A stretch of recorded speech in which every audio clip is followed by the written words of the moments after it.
اللہ الرحمن الرحیم۔ منہاج رمضان ٹرانسمیشن میں دنیا بھر سے دیکھنے والے سامعین و ناظرین کو خوش آمدید۔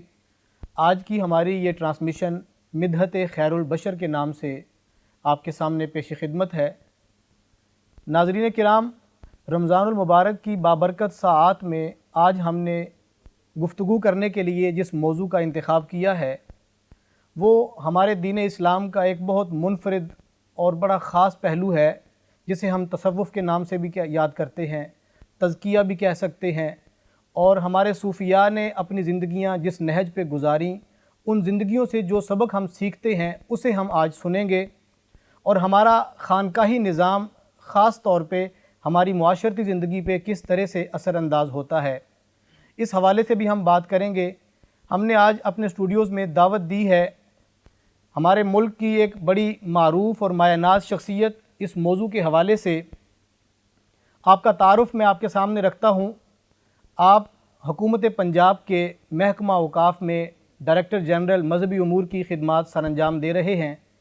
آپ کا شمار وطن عزیز کے صف اول کے دانشوروں میں اور اسکالرز میں ہوتا ہے۔ پنجاب میں خاص طور پہ اگر بات کریں خانقاہوں کے حوالے سے، مزارات کے حوالے سے، اولیاء اللہ کے آستانوں کے حوالے سے، تو یہ نام کسی تعارف کا محتاج نہیں ہے۔ آپ بطور ڈائریکٹر جنرل پورے پنجاب کی خانقاہوں میں علم و عمل کی شمع روشن کرنے میں دن رات مصروف عمل ہیں، اور یہ آپ کی زندگی کا ایک پہلو ہے جس میں آپ اپنی منصبی ذمہ داریاں سر انجام دے رہے ہیں۔ اس کے ساتھ ساتھ آپ کا ذاتی تعارف ایک یہ بھی ہے کہ آپ ہمارے ملک کے بڑے معروف سادات کے خاندان بخاری خاندان سے بلانگ کرتے ہیں۔ پیر بخاری نارنگ شریف کا عظیم خانوادہ ہے آپ کا، اور آپ ایک معروف اسکالر کے طور پہ دنیا بھر میں پیغام صوفیہ عام کرنے کے لیے اسفار کر چکے ہیں، مختلف بڑی کانفرنسز اور سیمینار میں خطابات کر چکے ہیں۔ ہمارے ملک میں جو قومی ٹی وی چینلز ہیں ان پہ اکثر آپ کو سنا جاتا ہے۔ ایک بڑا موقر روزنامہ ہے، روزنامہ 92، اس میں ہفتے میں 2 دن محراب کے عنوان سے آپ کا کالم بھی شائع ہوتا ہے۔ منہاج رمضان ٹرانسمیشن میں آج آپ کی تشریف آوری ہمارے لیے کسی اعزاز سے کم نہیں ہے، تو میں چاہوں گا کہ بغیر کسی توقف کے آپ سے درخواست کروں، جو میں نے عرض کیا، اس موضوع کی مناسبت سے ہم آج جس شخصیت کو سننا چاہیں گے ان کا نام ہے ڈاکٹر سید طاہر رضا بخاری صاحب۔ ڈاکٹر صاحب السلام علیکم۔ علیکم السلام ورحمۃ اللہ۔ ڈاکٹر صاحب کے ساتھ ہمارے ساتھ آج ثنا خان، بڑے معروف اور نوجوان جو تشریف فرما ہیں، ٹرانسمیشن کا حصہ ہیں، محترم جواد نقشبندی صاحب، آپ کو بھی خوش آمدید۔ گفتگو کا آغاز کرتے ہیں۔ ڈاکٹر صاحب، میں نے جیسے عرض کیا، تصوف اور صوفیاء کی تعلیمات، اس حوالے سے ہم آپ کو آج سننا چاہیں گے ہمارے معاشرتی رویوں میں کس قدر یہ چیز اثر انداز ہوتی ہے، اور جہاں کہیں کمی کوتاہی ہے اس کی بھی نشاندہی کیجیے۔ بسم اللہ الرحمن الرحیم۔ تصوف کا آغاز یا تصوف کی تاریخ اتنی ہی پرانی ہے جتنی از خود دین اسلام کی ہے، اور ہمیں جو ہمارا دینی لٹریچر ہے اس میں بطور خاص جو حدیث جبریل ہے، جس میں نبی اکرم رسول محتشم صلی اللہ علیہ وسلم ایک روز مسجد نبوی میں تشریف فرما تھے، تو آپ کی خدمت میں حضرت عمر فاروق نے اس کو روایت کیا ہے کہ ایک شخص نمودار ہوا جس کے بال بہت زیادہ سیاہ تھے، جس کا چہرہ بہت تر و تازہ تھا، جس کا لباس بہت اجلا تھا، اور نبی صلی اللہ علیہ وسلم کی خدمت میں حاضر ہوا، اور اس نے آ کر دوزانو ہو کے بیٹھا اور اپنے گھٹنے نبی اکرم صلی اللہ علیہ وسلم کے گھٹنوں کے ساتھ ملا دیے، اور پھر کچھ سوال کیے، جس میں ایک سوال پہلا یہ تھا کہ اخبرنی عن الاسلام، پھر کہا کہ اخبرنی عن الایمان، جو تیسرا سوال تھا وہ یہ تھا کہ اخبرنی عن الاحسان، کہ یا رسول اللہ مجھے بتائیے کہ اسلام کیا ہے، احسان کیا، اسلام کیا ہے، ایمان کیا ہے، اور تیسرا سوال تھا کہ احسان کیا ہے۔ اور اس تیسرے سوال کے جواب میں آپ نے فرمایا کہ ان تعبد اللہ کانک تراہ، کہ تو اللہ کی اس طرح عبادت کرے کہ جیسے تو اس کو دیکھ رہا ہے، فَإِن لَمْ تَكُنْ تَرَاهُ، تم میں یہ کیپیسٹی نہیں ہے، تو یہ مقام نہیں پا سکتا، تو پھر یہ گمان کر کہ وہ تجھے دیکھ رہا ہے۔ ہمارے صوفیہ اس کو کہتے ہیں کہ تصوف جو ہے یہ یا حالت مشاہدہ میں ہوتا ہے، صوفی یا اسراء کا مسافر یا سالک یا حالت مشاہدہ میں ہوتا ہے یا حالت مراقبہ میں ہوتا ہے، یا اس کیفیت میں ہوتا ہے کہ وہ اس کی تجلیات سے بہرہ مند ہو، یا پھر اس خیال میں ہوتا ہے کہ اس کی تجلیات مجھ پر ورود کر رہی ہیں. تو یہ معروف ہے جو حدیث جبریل اس کو کہتے ہیں. اور یہ جو تیسرا درجہ ہے جسے احسان سے یہاں تعبیر کیا گیا ہے، اسی سے تصوف اور صوفیہ اور یہ پورا انسٹیٹیوشن جو ہے وہ ڈرائیو ہوتا ہے. ابتدائی دور میں ظاہر ہے نبی اکرم رسول محتشم صلی اللہ علیہ وسلم کے جو مصاحبین تھے، جو صحابہ اکرام اور اہل بیت اطہار تھے، وہ ظاہر ہے صوفی بھی تھے، وہ عالم بھی تھے، وہ اسکالر بھی تھے، وہ مجاہد بھی تھے، وہ غازی بھی تھے. کوئی الگ سے انسٹیٹیوشنلائزیشن اس نوعیت کی نہیں تھی جس طرح مابعد کے ادوار میں ہوئی. تو نبی اکرم صلی اللہ علیہ وسلم کے جو فیض یافتہ لوگ تھے، جو ہستیاں تھیں، جو شخصیات تھیں، ان میں یہ تمام اوصاف و کمالات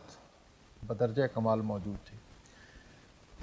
شاہ غالب بن کشیری نے لکھا کہ نبی اکرم صلی اللہ علیہ وسلم نے تبوک کے موقع پر جب صحابہ کرام رضوان اللہ علیہم اجمعین سے یہ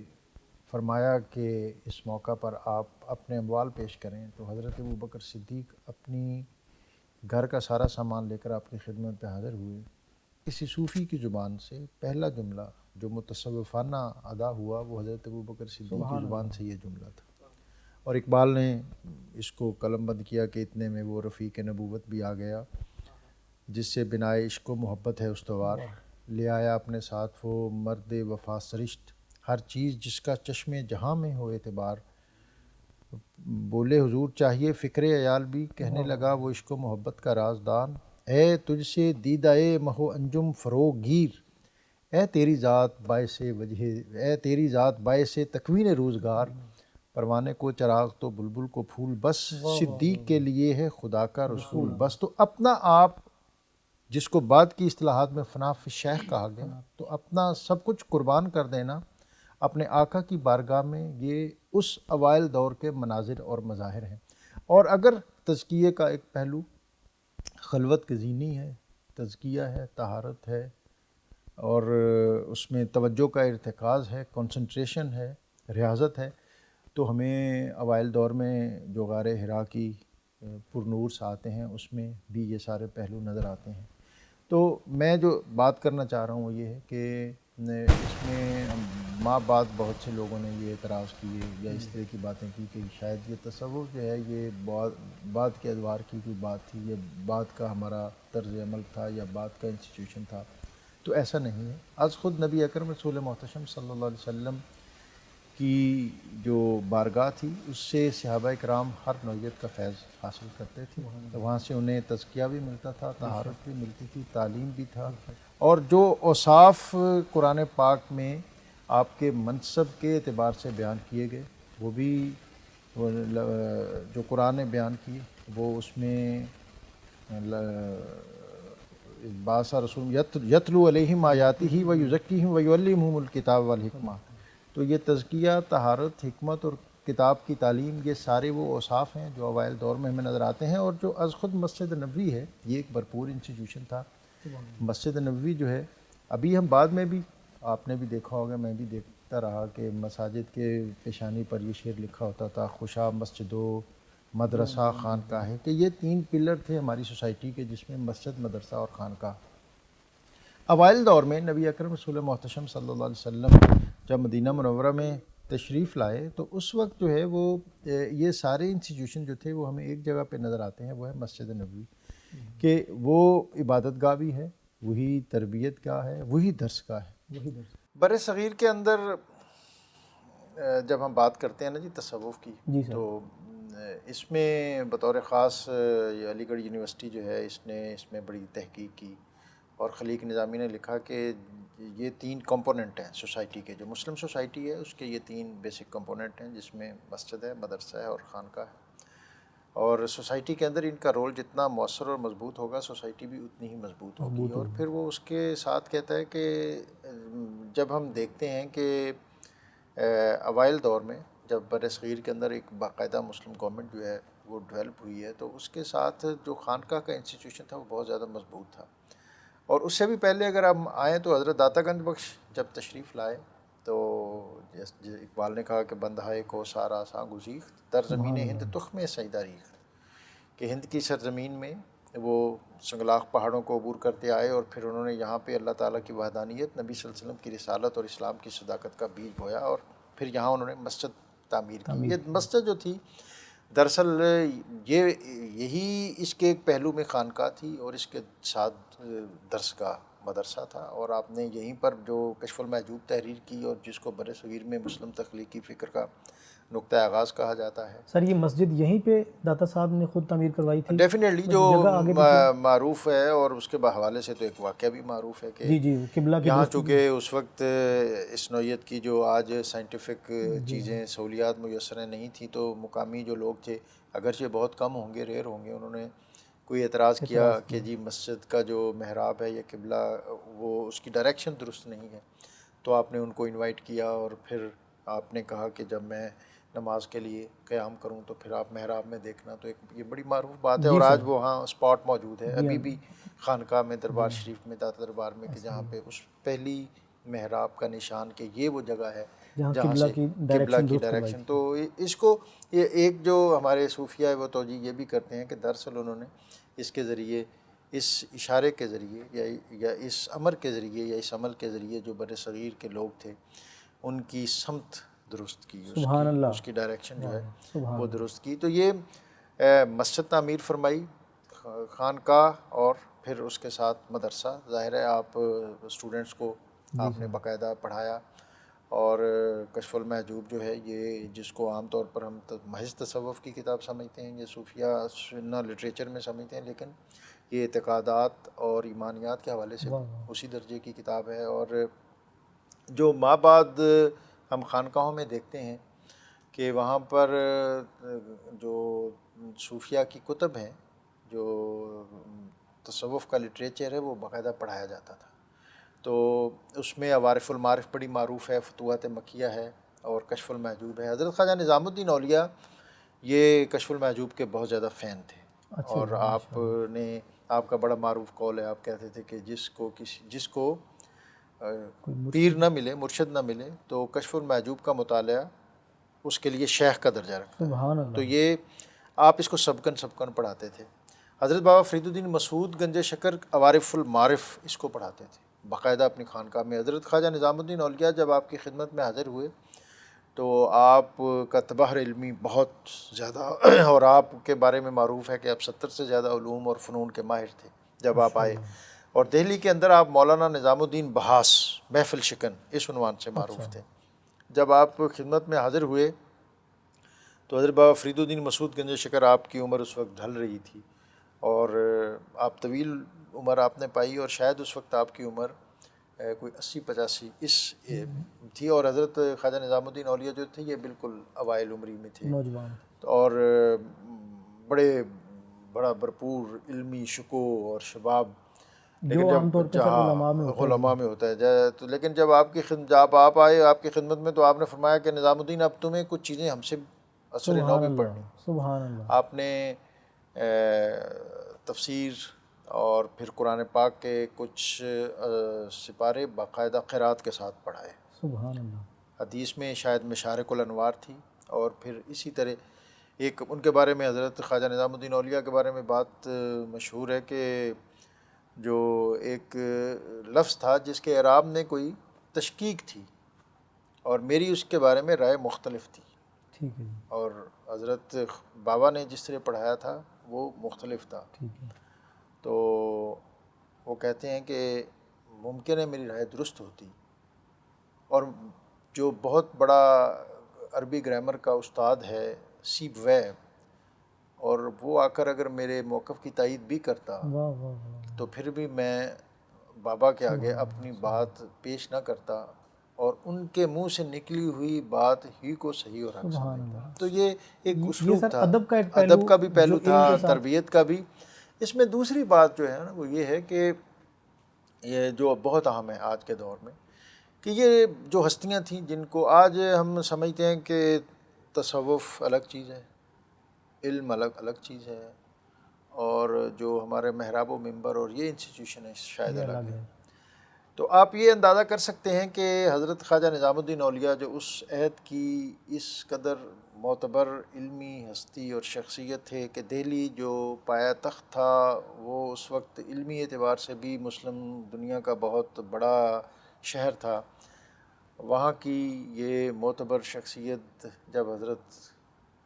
بابا فرید الدین مسعود گنج شکری کی خدمت میں حاضر ہوئی تو آپ نے فرمایا کہ تجھے جو روحانی فیوزات ہیں وہ تو عطا ہوں گے، لیکن اس سے پہلے زانو تلمس طے کرو۔ یہ ان کا علمی پایا تھا کہ اس دور کی ہمیں جتنی بھی ہستیاں نظر آتی ہیں وہ جس سطح کے وہ صوفی تھے اس سے پہلے وہ اسی سطح کے ہمیں مفسر اور محدث نظر آتے ہیں۔ از خود حضرت بابا فرید الدین مسعود گنج شکری یہ ملتان میں قاضی منہاج کے مدرسے میں پڑھتے تھے اور وہاں سے خواجہ قطب الدین بختیار کاکی کا گزر ہوا، تو دیکھا کہ ایک بچہ جو ہے وہ قرآن کتاب پڑھ رہا ہے، تو حضرت بابا نے بابا قطب الدین بختیار کاکی نے کہا کہ بیٹا کیا پڑھ رہے ہو؟ تو انہوں نے کہا حضرت یہ کتاب النافع ہے۔ سبحان اللہ۔ کتاب النافع جو ہے یہ فقہ کی بڑی معروف اور دقیق کتاب ہے، حضرت یہ کتاب النافع ہے۔ اور ایسے دیکھا اور کتاب بند کی، اور بابا فرید بچپنے میں ہیں، انہوں نے قدموں پہ ہاتھ رکھا حضرت خواجہ قطب کے اور ساتھ کہا کہ یہ کتاب النافع ہے، پتہ نہیں یہ کب نفع دے گی، لیکن مجھے لگتا ہے کہ آپ کی نگاہ کیمیا اثر مجھے ضرور نفع دے گی، اور کتابیں چھوڑ کے آپ کے ساتھ چلنے کے لیے تیار ہو گئے دہلی۔ آپ نے فرمایا نہیں، پہلے ظاہری علوم مکمل کر لو۔ یہ اہمیت یہ اہمیت ہے، اور ایک یہ اسلوب بھی ہے کہ ہم یہ سمجھتے ہیں کہ شاید کسی صوفی کے لیے، خانقاہ نشین کے لیے علم کی ضرورت نہیں ہے۔ سر میں یہاں پہ ایک چیز آپ سے مزید اس حوالے سے پوچھنا چاہتا ہوں کہ ہمارے منہاج رمضان ٹرانسمیشن کے جو ویورز ہیں، خاص طور پہ ہمارے منہاج ٹی وی کے، یہ دنیا بھر میں جو پاکستانی ہیں یا مسلمان ہیں، یہ حضور شیخ الاسلام کو سنتے ہیں، ہمارے تقریبات کو دیکھتے ہیں، تو اس حوالے سے میں اپنے ان ویورز کے لیے خاص طور پہ چاہوں گا کہ آپ فرمائیں کہ آپ پنجاب کا کوئی بھی کونا ہو، یہاں پہ لاہور میں حضرت داتا گنج بخش سیدی فیض عالم کی بارگاہ ہو، یا ڈیرہ غازی خان کی کوئی خانقاہ ہو، راول پنڈی کی کوئی خانقاہ ہو، میں اس حوالے سے جاننا چاہتا ہوں کیا ان تمام خانقاہوں میں بڑے کوئی مدارس یا علمی نظام آپ نے کوئی وضع کیے ہوئے ہیں؟ میں ان ویورز کے لیے خاص طور پہ چاہتا ہوں جو منہاج ٹی وی کو دیکھتے ہیں وہ یہ سنیں کہ خانقاہوں کے ساتھ تعلیمی نظام کس قدر چل رہا ہے۔ اصل میں تو جو ہمارا بر صغیر کا ایجوکیشن سسٹم ہے نا جی، وہ بنیادی طور پر تو مسجد اور مدرسے اور مسجد اور خانقاہ، اس کے ساتھ مدرسہ تھا۔ جو نیوکلیس تھا سوسائٹی کا وہ خانقاہ تھی یا مسجد تھی، خانقاہ کے ساتھ مسجد ہوتی یا خانقاہ کے ساتھ مدرسہ ہوتا، خانقاہ کے پہلو میں مسجد اور مدرسہ دونوں بھی ہوتے، اور یا ہمارے مدارس کا نظام جو ہے یہ مساجد کے ساتھ ہوتا۔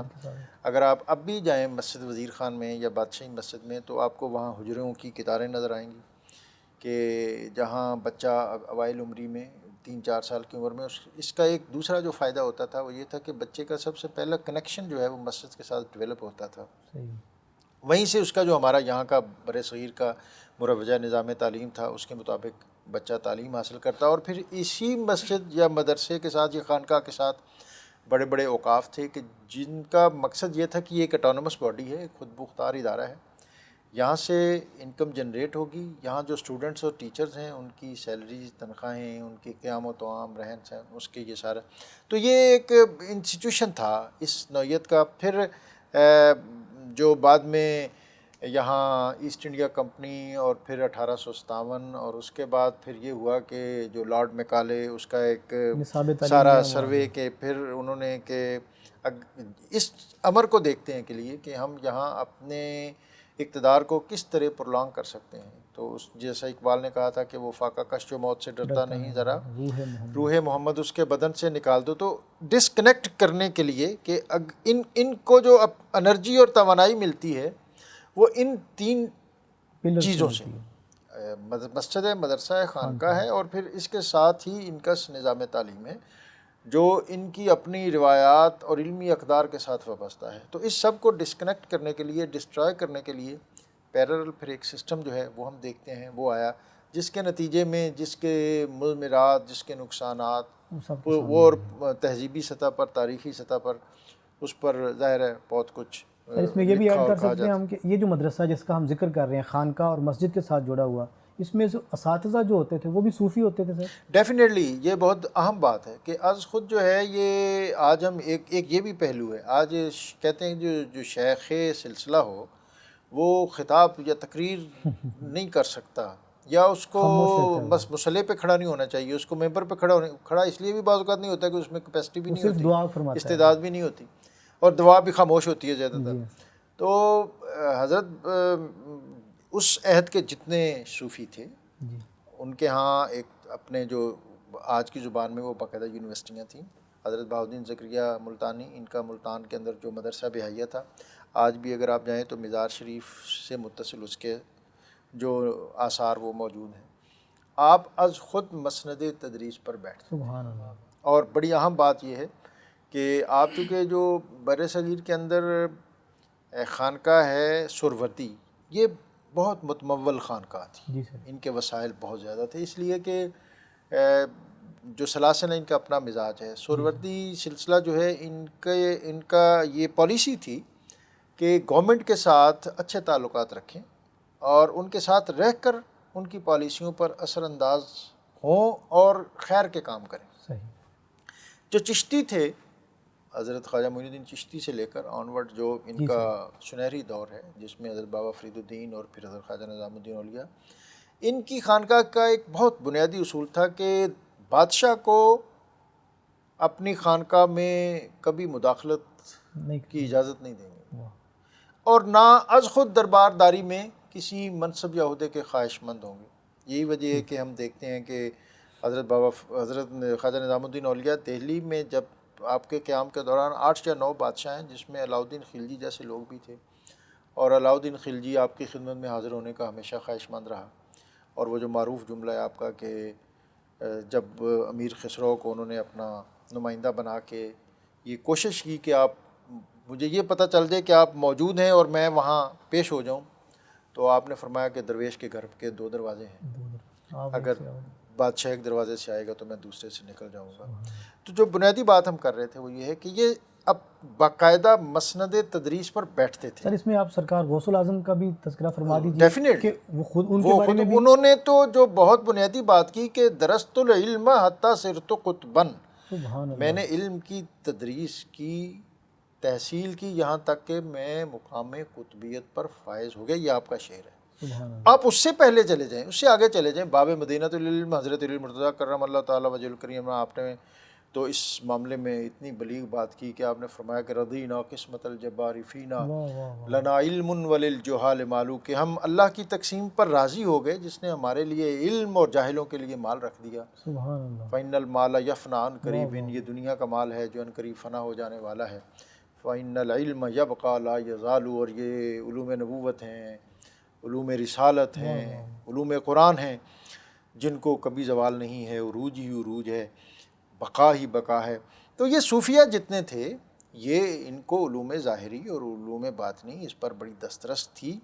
اور یہ انہوں نے باقاعدہ اس کی انسٹیٹیوشنلائزیشن کی۔ حضرت شیخ عبد القادر جیلانی پیران پیر کی ہم نے تو ان کی تعلیمات کے اسوہ کو 11ویں 12ویں تک محدود کر دیا۔ آپ کے جو خطبات ہوتے تھے پہلے ابتدائی طور پر اپنے ادارے، پھر اس سے باہر، پھر وسیع میدان میں باہر نکلے، اور اس سے پہلے میں آپ کو یہ عرض کروں کہ آپ نے جو پہلا خطبہ ہے وہ شاید 52 سال کی عمر میں دیا ہے، 18 سال کی عمر میں آپ بغداد میں آئے تھے، اور آپ کی جو تحصیل علم کا دورانیہ ہے وہ بہت طویل ہے۔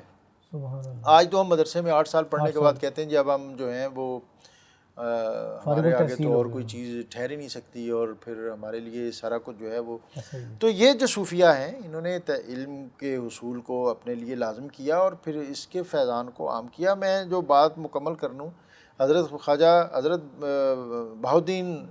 زکریا ملتانی کی، تو آپ از خود درس تدریج فرماتے تھے، اور اختتام جب ہوتا تھا سیشن کا تو آپ 1 on 1 اسٹوڈنٹ سے ملاقات کرتے تھے، اور پھر ان کا ایپٹیچیوڈ، ان کی رغبت، وہ کیا کرنا چاہتے ہیں، تدریس کی طرف جانا چاہتے ہیں، تحقیق کی طرف جانا چاہتے ہیں، تقریر کی طرف جانا چاہتے ہیں، یہ سارے ان کے رویے دیکھتے، پھر اس کے لیے اسپیشلائزیشن، اس کا اہتمام کرتے، اور پھر آپ اس سارے فار ایسٹ میں یہ جاوا، سماٹرا، ملیشیا وغیرہ تک کے آپ کے جو اسٹوڈنٹس کے علمی قافلے فارغ التحصیل تھے وہ روانہ ہوتے تھے. اہم ترین بات جو ہے وہ یہ ہے، آپ جو فارغ ہوتے روانہ کرتے ان کو 5,000 دینار دیتے، جس کی مالیت آج 5,000 پاؤنڈ کے برابر آپ کہہ سکتے ہیں. اور پھر کہتے کہ جہاں بھی جاؤ وہاں ایک اچھے تاجر کے طور پر جانا. واہ واہ واہ. لوگوں پر اپنی امانت اور دیانت، اس کا سکہ اور اپنا کردار اور اپنی شخصیت جو ہے اس کے روب کو پہلے قائم کرنا. واہ واہ واہ. اور اس کے بعد جب تم سوسائٹی کے اندر ایک باعزت، معزز اور معتبر شخص کے طور پر، شخصیت کے طور پر تم تسلیم کر لیے جاؤ تو پھر ان پر دین پیش کرنا. اس سے ایک یہ بھی ہم بات کر سکتے ہیں، آج ہم کہتے ہیں ہمارے یہاں ایک یہ طرز عمل ہے، رویہ ہے کہ جو مسجد یا محراب و منبر سے وابستہ شخص ہے اس کو شاید تجارت نہیں کرنی چاہیے، اس کو وہ لوگوں کے رحم و کرم پر رہے. نہیں ہے، ہماری یہ دینی اسپرٹ نہیں ہے، یہ ہمارا یہاں کا اپنا لوکل کلچر ہے جس کو ہم نے پروموٹ کیا. تو یہ ہماری جو خانقاہیں تھیں ان کے اندر جو ایجوکیشن سسٹم تھا وہ بہت اسٹرانگ تھا. اچ شریف کے اندر جو مدرسہ جلالیہ تھا یہ فیروز شاہ کے دور میں یہ اس خطے کی سب سے بڑی یونیورسٹی تھی، جس میں اسٹوڈنٹس جو ہیں وہ ان کے لیے ہاسٹل کا اہتمام تھا. اور آج خود حضرت جلال الدین سرخ پوش بخاری اور پھر ان کے پوتے جو ہیں جنہیں جلال الدین مخدوم جہانیہ جہاں گشت کہتے ہیں، یہ خود پڑھاتے تھے، یہ قرات کے استاد تھے، حدیث کے بہت نامور یہ ہستیاں تھیں. ان کے ہاتھ کے لکھے ہوئے جو قلمی نسخے ہیں، خطی نسخے ہیں، یہ آج بھی ہماری علمی جو دبستان ہے اس کے اندر اس کی ایک بڑی وقت ہے، بہت وسیع حیثیت رکھتے ہیں. تو خانقاہ جو ہے یہ ایک بہت مضبوط انسٹیٹیوشن ہے. اور صوفی جو ہے یہ اس کو ہم اگر آج یہ بھی سمجھا جاتا ہے کہ شاید صوفی کا جو دینی ترویج اور احیاء میں بھی کوئی رول نہیں ہوتا، صوفی شاید کوئی ماورائی سی چیز ہوتا ہے اور اس کا سوسائٹی سے کوئی تعلق نہیں ہوتا، دینی اقدار سے اس کا، ایسی چیز نہیں ہے. حضرت داتا گنج بخش رضی اللہ تعالیٰ عنہ رحمۃ اللہ علیہ اگر یہ دین کے پیغمبر نہیں تھے، یہ دین کے پیغام لے کر یہاں نہیں آئے تھے تو پھر دین اور کس کے ذریعے پہنچا. تو یہ وہ ہستیاں ہیں جو دین کے اولین علمبردار تھے. یہ قرآن کے سب سے بڑے مفسر تھے، یہ حدیث کے سب سے بڑے محدث تھے. یہ فقہ اور علوم فقہ جو ہے یہ ان کی وساطت سے اس خطے میں پہنچی، اور بر صغیر کو یہ اعزاز اور افتخار میسر ہے کہ یہاں صوفیہ کی وہ عظیم اور وسیع جماعت یہاں تشریف فرما ہوئی، اور یہاں ایک عظیم خانقاہی نظام یہاں آیا کہ جس کے سبب اگر سرکاری یا ریاستی سطح پر کسی وقت مسلمانوں کی حکومت متزلزل بھی ہوئی تو یہ جو ہمارے انسٹیٹیوشن تھے، مسجد، مدرسہ اور خانقاہ، انہوں نے سختیاں برداشت کیں، انہوں نے مشقتیں اٹھائیں، لیکن انہوں نے دین پر، اسلام پر، اسلامی روایت پر قطعاً کوئی کمپرومائز نہیں کیا. سر میں اس حوالے سے ایک بہت اہم سوال ذہن میں ہے، انشاءاللہ میں وہ عرض کرتا ہوں. میں چاہوں گا ہمارے ساتھ آج کی ٹرانسمیشن میں نوجوان ثناء خان محترم جواد نقشبندی تشریف فرما ہے، ہم ان سے نعت شریف سنتے ہیں. جی کرم ہی کرم ہے، کرم ہی کرم ہے، کرم ہی کرم ہے، کرم ہی کرم ہے. ان کا گدا کیا، ان کا گدا کیا، یہ اعزاز کم ہے، کرم ہی کرم ہے، کرم ہی کرم ہے. شب و روز الفت کا اظہار کرنا، حضور آپ سے پیار، بس پیار کرنا، حضور آپ سے پیار، بس پیار کرنا، یہی دین میرا، یہی دین میرا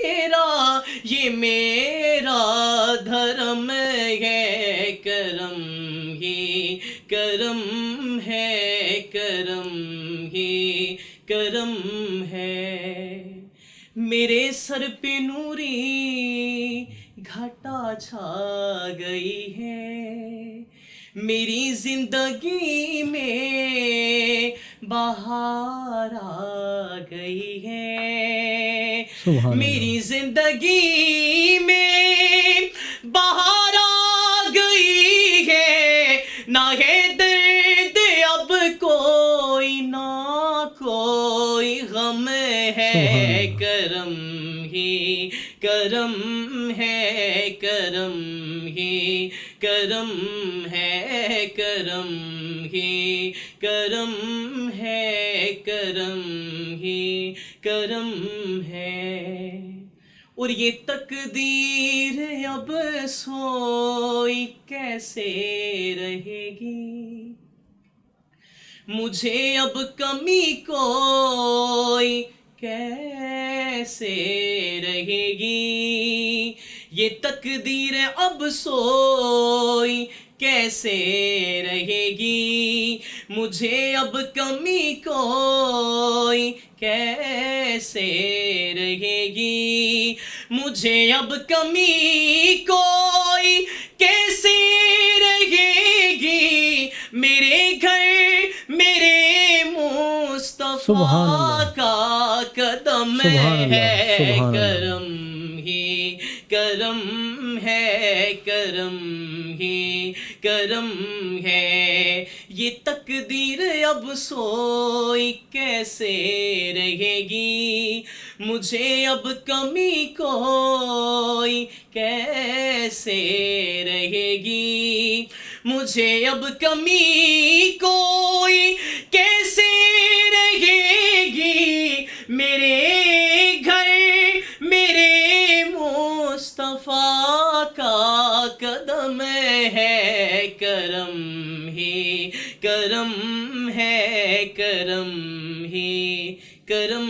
ہے اور خدا کی قسم ہر خوشی آپ سے ہے خدا کی قسم ہے خوشی آپ سے ہے یہ شہزاد کی زندگی آپ سے ہے یہ جواد کی زندگی آپ سے ہے یہ شہزاد کی زندگی آپ سے ہے حضور آپ سے ہی حضور آپ سے ہی میرے دم میں دم ہے کرم ہی کرم ہے کرم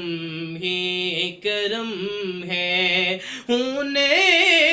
کا گدا کیا ہوں ان کا گدا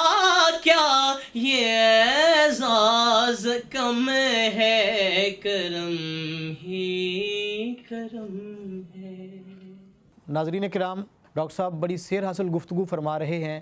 پاکستان، بر صغیر اور دنیا بھر کے صوفیاء کے حوالے سے۔ ڈاکٹر صاحب میں یہاں پہ ایک سوال مزید آپ سے یہ پوچھنا چاہتا ہوں کہ آج کل جو ہماری نوجوان نسل ہے، جنریشن، جیسے میں نے پہلے عرض کیا ہماری منہاج ٹیلی ویژن کی جو ویورشپ ہے پوری دنیا میں بسنے والے مسلمان، وہ یہ جاننا چاہیں گے کہ ایک المیہ ہے جس سے ہم آج کل دوچار ہیں، اسلام کو دہشت گردی کے ساتھ جوڑ دیا گیا ہے۔ یہ مناسب تو نہیں لگتا کہنا، لیکن یہ کسی حد تک حقیقت بنا دیا گیا ہے۔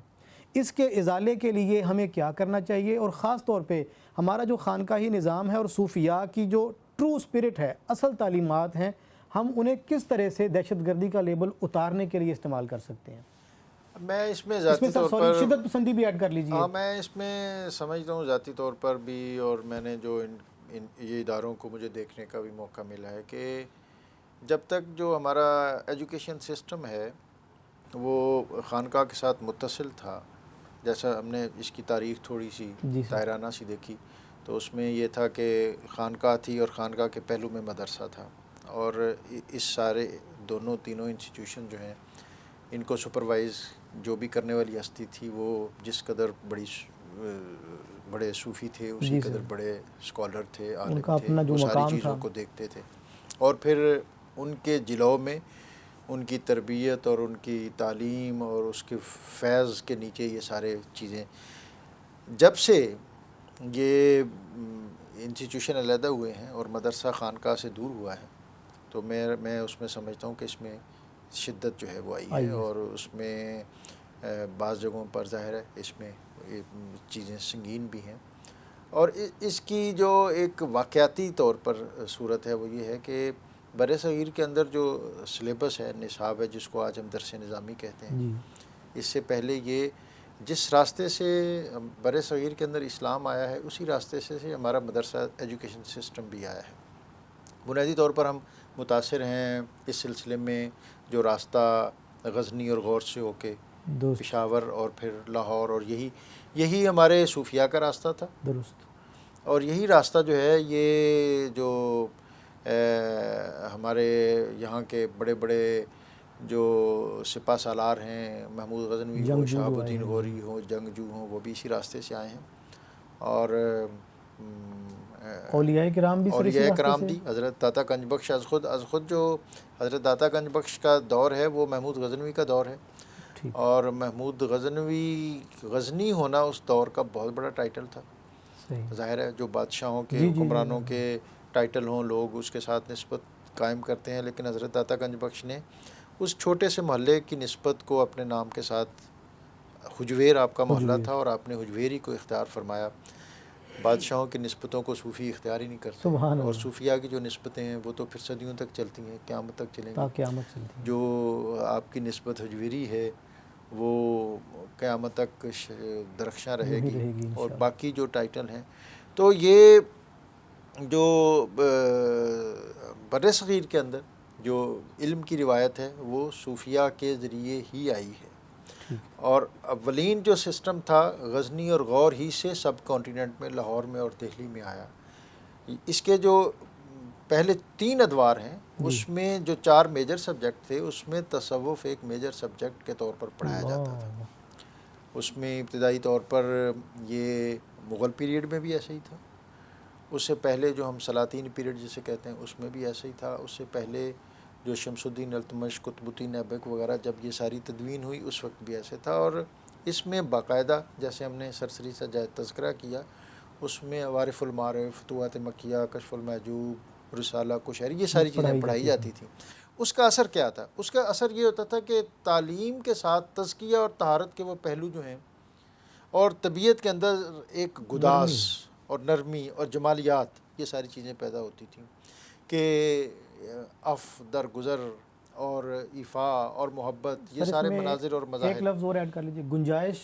جو شاید آج کل نہیں رہی، آج کل نہیں دوسروں کو ٹھیک ہے، دوسروں کے قبول لیے کرنے کی. دوسروں کے لیے کیا ہمارے صوفیاء کا تو ظاہر ہے انہوں نے سب کانٹیننٹ میں حضرت خواجہ نظام الدین اولیاء کی خانقاہ جمنا کے کنارے تھی، تو روایت ہے کہ آپ ایک دن آپ دوسری سٹوری پر، اپر سٹوری پر رہتے تھے، آپ کا حجرہ جو تھا وہ اوپر تھا، تو آپ ٹہل رہے تھے. آپ نے دیکھا کہ دریا کے کنارے ایک بڑھیا ہے خاتون جو پسماندہ اور شکستہ اور بیمار. تو آپ نے اپنے خادم کو بھیجا اور پتہ کرو کہ یہ اس شکستگی اور بیماری کے باوجود محنت اور مشقت کیوں کر رہی ہے. تو اس نے آگے بتایا کہ جی وہ اس کا شوہر جو ہے وہ بیمار ہے، گھر میں اور کوئی کمانے والا نہیں ہے، اگر یہ مشقت نہ کرے تو اس کا چولہا نہیں جلتا، اور ہے بھی ہندو. تو آپ نے فرمایا اسے کہو کہ یہ اپنا مشقت نہ کرے، آج کے بعد اس کے گھر کا خرچہ جو ہے وہ نظام الدین اولیاء کی خانقاہ سے جائے گا. یہ پہلا سبق ہے کتاب خدا کا کہ ہے ساری مخلوق کنبہ خدا کا. یعنی صوفیہ نے یہاں آ کر جو ایک سوشل سسٹم یہاں کا طبقاتی نظام تھا نا، کہ باقاعدہ البیرونی نے اس پر بڑی تفصیل لکھی کہ باقاعدہ ان کا جو لیگل ڈاکومنٹ تھا ہندو معاشرے کا، اس کے اندر ویش کی ایک اپنی حیثیت ہے اور برہمن کی ایک ایسی اپنی حیثیت ہے، اور دونوں یہ زندگی کے کسی مرحلے پر بھی نہ دینی طور پر، نہ معاشرتی طور پر، نہ سماجی طور پر، نہ قانونی طور پر یہ ایک نہیں ہو سکتے، یہ اکٹھے نہیں ہو سکتے ودن ہندوازم اور اس ہندو معاشرت کے اندر. اور ان کے ہاں جو وید پڑھنا ہے وہ برہمن کا کام ہے، اور اگر نہ چاہتے ہوئے بھی یہ ویش یا شودر کے کان میں پڑ جائے تو اس کے کان میں سیسا پگھلا کر ڈال دیا جائے. اس کی زبان سے اگر کوئی ایسا جملہ جو ان کی مقدس کتاب کا ہے وہ ادا ہو جائے تو اس کی زبان کاٹ. یہ یہاں کی تاریخ ہے اور حقائق ہیں.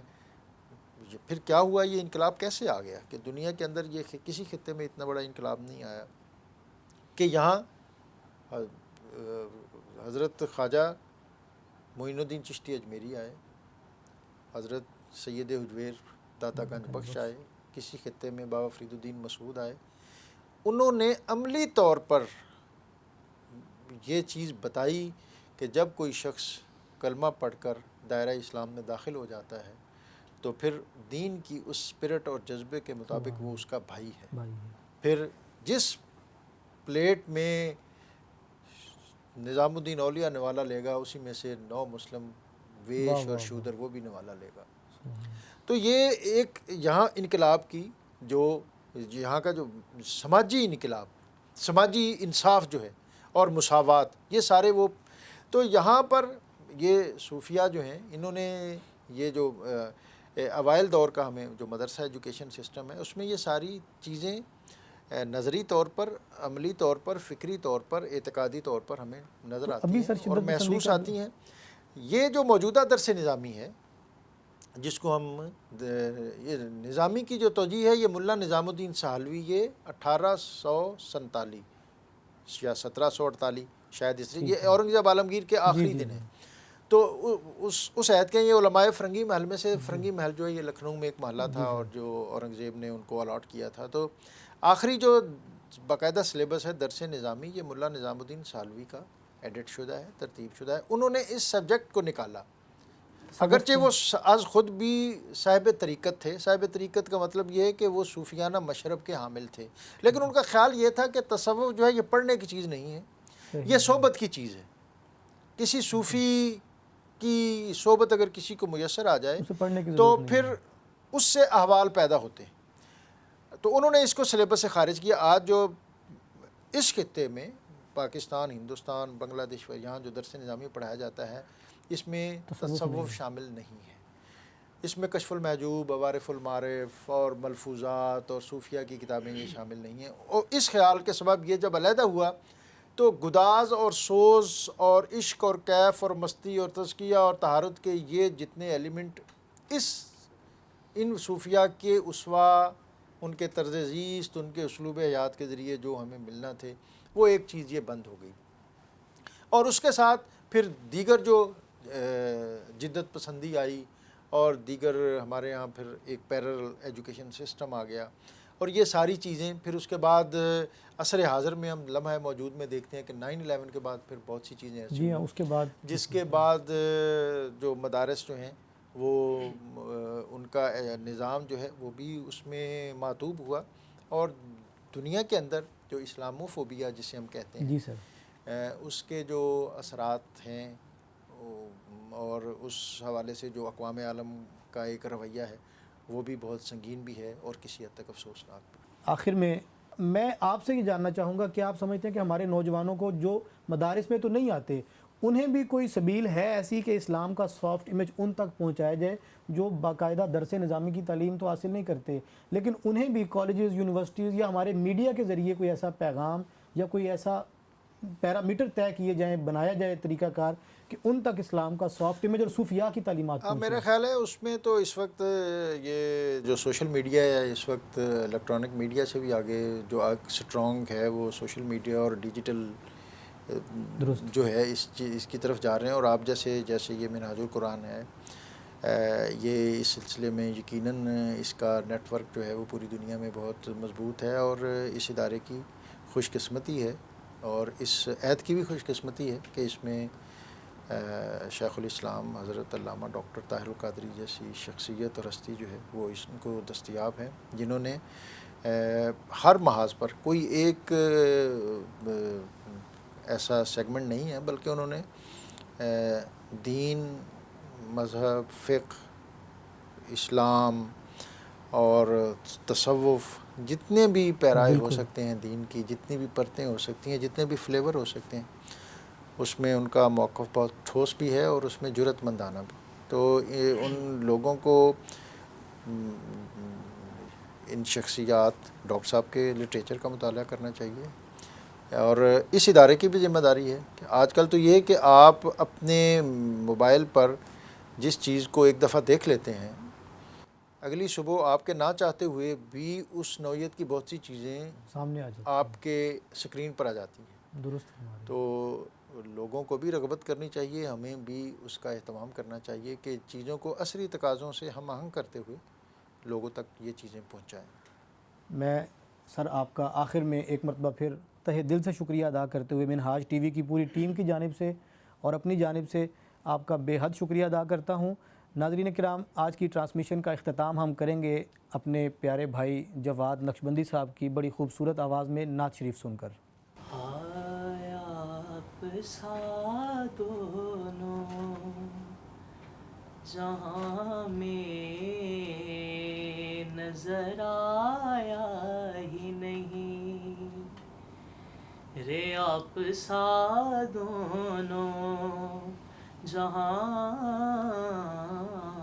میں نظر آیا ہی نہیں, کیونکہ اللہ نے کیوں کہ اللہ نے کوئی اور بنایا ہی نہیں, آپ سا دونوں جہاں میں نظر آیا ہی نہیں. اور آپ نے جب سے نوازا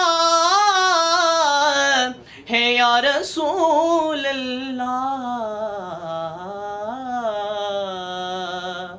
آپ نے جب سے نوازا ہے یا رسول اللہ, میں نے دامن کسی چوکھٹ پہ بچھایا ہی نہیں, میں نے دامن کسی چوکھٹ پہ بچھایا ہی نہیں, اور جو بھی کعبے سے پلٹ آئے مدینے نہ گئے, جو بھی کعبے سے پلٹ آئے مدینے نہ گئے, یہ سمجھ لو انہیں آقا نے بلایا ہی نہیں, ہاں یہ سمجھ لو انہیں آقا نے بلایا ہی نہیں. اور جس نے پی ساکیے کوثر تیرے میخانے سے, جس نے پی ساکیے کوثر تیرے میخانے سے, ایسا مدہوش ہوا ہوش میں آیا ہی نہیں, ہاں ایسا مدہوش ہوا ہوش میں آیا ہی نہیں. جس نے بھی آپ کے چہرے کی زیارت کر لی, اس کی نظروں میں کوئی اور سمایا ہی نہیں, اس کی نظروں میں کوئی اور سمایا ہی نہیں. اور آپ کی نعت ہی شہزاد کا سرمایہ ہے, ہائے آپ کی نعت ہی شہزاد کا سرمایہ ہے, اس نکمے نے تو کچھ اور کمایا ہی نہیں. ہاں کیونکہ اللہ نے کیونکہ اللہ نے کوئی اور بنایا ہی نہیں. آپ سا دونوں جہاں میں نظر آیا